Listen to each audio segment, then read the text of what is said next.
Caracas, January 13, 2026. The city awakens under a sky heavy with uncertainty, its streets eerily quiet as the first rays of sunlight pierce the horizon. This is not just another morning in Venezuela's capital, it's the dawn of a new era, one that will reverberate across continents. As dawn breaks, the world is jolted by a seismic shift. Newsrooms from New York to Beijing scramble to cover the unfolding drama, as Venezuela becomes the epicenter of a global crisis. The world holds its breath, watching history being rewritten in real time. In a stunning overnight operation, U.S. Special Forces have seized Venezuela's government and oil infrastructure, abruptly ending Nicolas Maduro's rule. The Miraflores Palace, once a symbol of defiance, now stands under foreign control. Oil fields, the lifeblood of the nation, are locked down by American troops. This isn't just another regional crisis. It's the climax of decades of failed diplomacy, economic pressure, and mounting tensions. Years of sanctions, covert operations, and back-channel negotiations have all led to this explosive moment. But beneath the headlines, the real story is about the unraveling of the petrodollar system, the backbone of American global power since the 1970s. For generations, oil has been traded almost exclusively in US dollars, cementing America's economic dominance and fueling its prosperity. In recent years, Venezuela, home to the world's largest proven oil reserves, began selling its oil to China, Russia, and other nations in non-dollar currencies. This bold move directly challenged the supremacy of the dollar, threatening to upend the global financial order. Years of crippling sanctions and international isolation only pushed Caracas closer to Beijing and Moscow. As the West turned its back, new alliances were forged in the shadows, reshaping the balance of power in Latin America and beyond. The U.S. military intervention is a last-ditch effort to halt the erosion of a system that has benefited America for generations. It's a high-stakes gamble, a desperate attempt to reassert control over the world's most valuable resource and the currency that underpins it. This operation sends a clear and unmistakable message to the world. The United States will defend its economic primacy by any means necessary, even if it means crossing lines once thought inviolable. The implications ripple far beyond Venezuela's borders. In capitals from Berlin to New Delhi, leaders and citizens alike watch anxiously, knowing that the outcome here could reshape the rules of international engagement for decades to come. The Caracas Gambit is more than a regional power play. It's a defining moment in 21st century power struggles. The world is witnessing the collision of old empires and emerging powers, each vying for control in a rapidly changing landscape.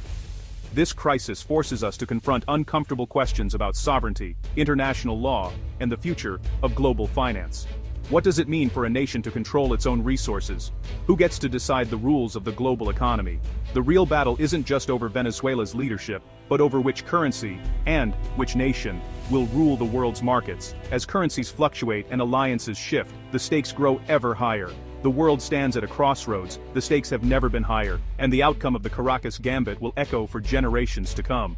To understand Caracas, look beyond simple narratives. Venezuela's crisis is a symptom of a global shift. The US-led order, built after World War II, is facing its greatest challenge since the Cold War. China's rise has given countries like Venezuela new options, eroding US dominance. The real conflict is about who sets the rules for the 21st century. The petrodollar system, oil traded in dollars, gave America immense leverage. Now, major oil producers are exploring sales in other currencies, undermining this foundation. Venezuela's oil for yuan deals are part of a global trend, not an isolated act. Each move away from the dollar chips at US power. The intervention in Venezuela is a desperate attempt to reassert control over a slipping system. The legal justifications mask a deeper, pragmatic calculation, defending the architecture of global power. Venezuela is just the most visible front in a much wider conflict. America's bond with Venezuelan oil is rooted in industrial necessity. U.S. Gulf Coast refineries are built for heavy, sour crude, Venezuela's specialty. When sanctions cut off this supply, refineries scrambled for alternatives, raising costs and reducing efficiency. American shale oil can't replace Venezuelan crude without costly retooling. Restoring Venezuelan oil isn't just foreign policy, it's economic survival for a key U.S. industry. The refinery dilemma was central to the decision for intervention. Securing Venezuela's oil fields means stabilizing markets and protecting U.S. energy security. In the end, this was as much about industrial policy as geopolitics. The petrodollar system, where oil is priced and traded exclusively in US dollars, has been the invisible engine powering American dominance since the 1970s. This arrangement didn't just happen by chance, it was the result of careful negotiation and strategic alliances, fundamentally reshaping the global economic landscape. The world's most vital commodity, oil, became inseparable from the American currency, binding the fate of nations to the strength of the dollar. In exchange for military protection and political support, OPEC nations agreed to sell their oil exclusively in dollars. This pact ensured a constant global demand for the US currency, as every country needed dollars to buy oil. It was a masterstroke. America's military might and economic influence became intertwined, reinforcing each other in a cycle that seemed unbreakable. With the world hungry for dollars, the US could run massive deficits and finance its government on a scale unmatched by any other nation. The ability to print the world's reserve currency gave America a unique privilege. It could borrow cheaply, spend freely, and project power globally without the usual economic constraints. The petrodollar system is the engine of American primacy. Any threat to it is not just a financial risk, but an existential one. The entire architecture of US power, military, economic, and diplomatic rests on this foundation. When countries like Venezuela, Iran, and Russia begin selling oil in other currencies, whether euros, rubles, or yuan, they directly challenge this privilege. Each deal outside the dollar is a crack in the system, a signal that the world's reliance on the greenback is not absolute. Venezuela's oil for yuan deals with China were especially alarming for Washington. These agreements bypassed the dollar entirely, setting a precedent that other nations could follow. For the US, this wasn't just about lost revenue. It was about losing control over the global economic order. If more oil producers follow Venezuela's lead, global demand for dollars could collapse. This would trigger a chain reaction. Currencies would tumble, markets would panic, and the US economy could face a crisis unlike any before. The very foundation of American prosperity would be at risk. The defense of the petrodollar is about national survival, not just foreign policy. It's a matter of maintaining America's way of life, its influence, and its security in a rapidly changing world. The intervention in Venezuela is a clear message. The US will use all means, diplomatic, economic, and military, to protect this system. It's a warning shot to any nation considering a move away from the dollar's orbit. The warning isn't just for Caracas, it's for every government, every central bank, and every oil producer weighing the risks of challenging the dollar. The stakes are enormous, and the consequences of miscalculation could be dire. The stakes are global, and the consequences could be catastrophic. A sudden unraveling of the petrodollar system would send shockwaves through every economy, every market, and every household on the planet. The petrodollar's unraveling would shake the very foundations of the world economy, upending decades of stability and prosperity. No nation would be immune from the fallout. That's why Venezuela became ground zero, a test case for the future of the global order, and a warning of what's at stake if the petrodollar pact continues to fray. China's role in Venezuela is pivotal. Over 2 decades, Beijing has become a major force in South America, offering capital without Western strings. In Venezuela, China provided billions in loans, repaid with oil, securing its energy needs and influence. This partnership gave China leverage and made Venezuela a strategic outpost. For Washington, China's deepening ties in its backyard were intolerable. The US saw a rival building a sphere of influence and undermining the dollar system. The urgency to act was driven by this geopolitical competition. Removing Maduro was about more than oil. It was about countering China's advance. The intervention was a chess move to reclaim influence and disrupt China's energy supply. The message: there are limits to Beijing's expansion in the Americas. Before military action, the US relied on economic sanctions to force change in Venezuela. Sanctions crippled the economy but failed to topple Maduro. The regime adapted, turning to Russia and especially China for support. China's alternative financial systems let Venezuela bypass the dollar. Oil shipments to China continued, often hidden from global markets. Sanctions hurt ordinary Venezuelans, fueling anti-American sentiment and deepening the crisis. Instead of regime change, the US pushed Venezuela further into China's orbit. The sanction strategy reached its limits, leaving Washington with a stark choice: accept a Chinese-backed state or escalate. The failure of sanctions set the stage for direct intervention. Economic warfare had run its course. Military intervention was the final move after all else failed. Years of supporting opposition and diplomatic isolation couldn't break Maduro's grip. The loyalty of Venezuela's military, tied to the regime's survival, proved unshakable. Economic pain and the threat from China's alliance made inaction riskier than intervention. The US opted for a swift targeted strike, not nation building but regime change. The goal: realign Venezuela with US interests and restore the flow of oil.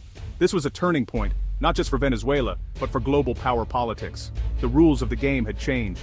The U.S. intervention in Caracas sent shockwaves through the global system. Acting without a UN mandate, America deepened mistrust among allies and rivals alike. Many see this as a return to gunboat diplomacy, undermining U.S. credibility. The move may accelerate the search for alternatives to the dollar and U.S.-led institutions. Nations could diversify reserves and build regional payment systems to avoid U.S. leverage. In Latin America, old fears of U.S. interventionism are revived, straining cooperation. China and Russia will exploit this, positioning themselves as defenders of sovereignty. America's soft power and moral authority are eroded. The intervention may solve one problem, but it creates a larger crisis of trust in U.S. leadership. The world's alliances are shifting, and the consequences will be lasting. As the dust settles on a world shaken by crisis, we stand at a crossroads, facing three possible futures, each with its own risks, opportunities, and consequences for the global order. The first scenario is a managed transition. In this future, a pro-U.S. government takes power in Venezuela, bringing a fragile sense of stability to the country. Oil production resumes, tankers once again head north, and the petrodollar system, so vital to American economic dominance, survives, at least for the time being. International markets breathe a sigh of relief and the U.S. claims a diplomatic victory. Yet beneath the surface, old tensions simmer, and the world knows this peace may only be temporary. The second path is far darker. Systemic breakdown. Here, foreign intervention triggers a fierce insurgency. Venezuela descends into chaos, becoming a battleground for rival powers. The conflict spills over borders, drawing in neighbors and destabilizing the region. Global trust in U.S. leadership collapses as images of violence and unrest dominate the news. The world watches as alliances fracture and the old order unravels. In this turmoil, a coalition led by China accelerates efforts to build a rival financial system. The world fractures into competing blocs, each with its own rules, currencies, and spheres of influence. The era of unipolar dominance ends, replaced by a new, uncertain multipolar reality. The third scenario is one of protracted rivalry. The U.S. manages to install a new government in Venezuela, but its grip is weak and constantly challenged. Control is shaky, and the situation remains volatile. China refuses to back down, digging in and supporting opposition groups. Their advisors and investments maintain a strong presence, ensuring that influence in Venezuela remains contested. The world doesn't fully fracture, but competition between the great powers intensifies. Every summit, every trade deal, every diplomatic gesture becomes a move in a high-stakes game. Meanwhile, countries like Brazil and India refuse to pick sides. Instead, they skillfully navigate between the two giants, leveraging their positions for maximum advantage and emerging as key players in a new, more complex global landscape. As more oil and trade shift to other currencies, the petrodollar's dominance erodes. Financial power becomes more diffuse, and the rules of global commerce are rewritten in real time. The future that emerges is one of persistent, low-grade conflict and drawn-out struggle. Skirmishes flare up, borders remain tense, and the threat of escalation is never far away. At its core, the battle for Venezuela is about more than oil or money. It's a struggle for global trust, influence, and the power to shape the world's future. The immediate crisis may eventually subside, but the great power competition it has unleashed is only just beginning. The stakes are higher than ever, and the outcome remains uncertain. Around the globe, people watch and wait, uncertain of what comes next. The choices made now will echo for generations, shaping the world in ways we can only begin to imagine.